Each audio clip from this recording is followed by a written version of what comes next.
Hello and welcome to Classic Tractor Fever on the Road. I'm Brian Baxter and we're at Paquette's historical Farmall Museum in Leesburg, Florida.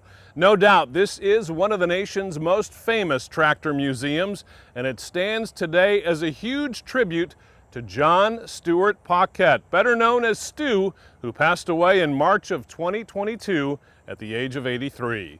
Stu didn't grow up on a farm, and he made his career in a family road building business, but later in life he developed a love for Farmall tractors, and it seems Stu never did anything small.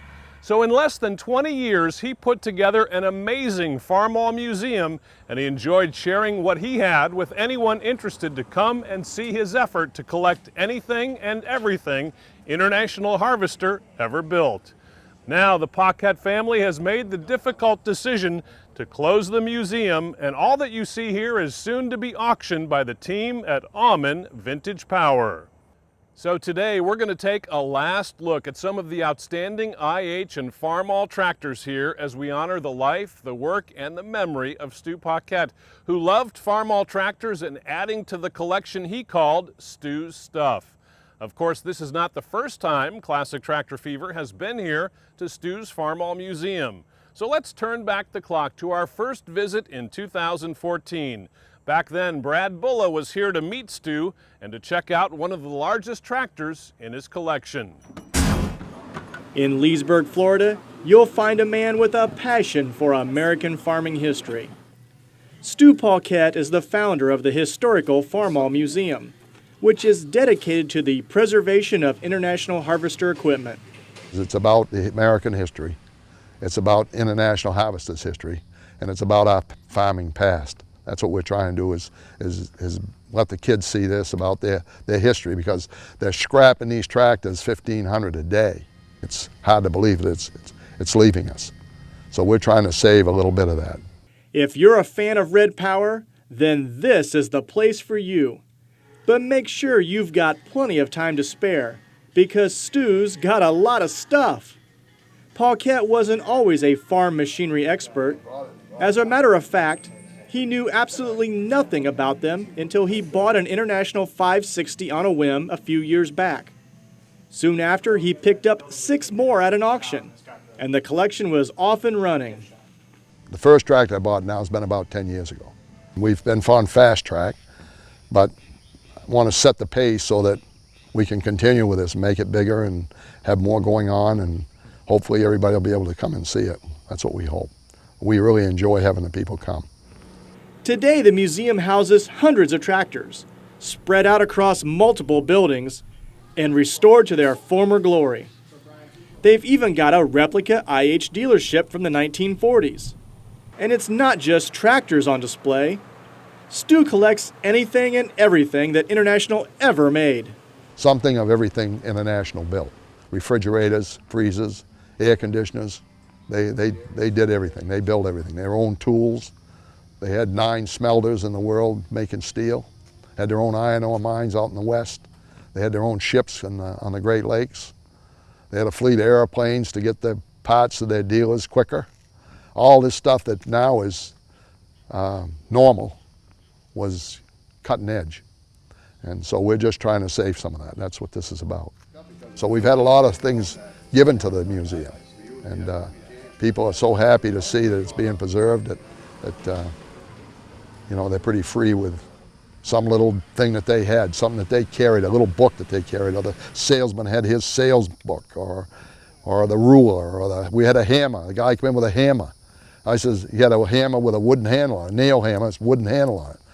And he says, I've got something for your museum. I says, I've got half a dozen of those. He says, you haven't got one like this? I says, I don't. He says, no. I didn't. It says International on it. It's got an IH on it. I never seen one since. So, you know, they made a lot of things. We've tried to collect that stuff and try to take care of it and recognize the people that gave it to the museum. One of the highlights has to be Stu's 1980 IH 3588. This articulated 4-wheel drive tractor was called the 2+2 because it consisted of one 2-wheel tractor mated with another. The rear end and the front end on this tractor is a straight axle. You could put the front end of that tractor on the rear end and the front end on the rear end on the front end of that tractor, because it's the same set of axles. And those axles are fixed. The wheels do not turn on that tractor. What turns is the articulation in the center of the tractor. You turn it, the pistons turn the whole tractor. That tractor turns in a shorter radius than most two-wheel drive tractors. That thing can turn in a short radius there. You'd think it's so long and it's going to be a hard thing to turn in a circle, but it's real agile, quick response.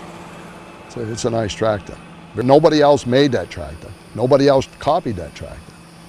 You know, they copied the 4x4s. They all looked somewhat the same.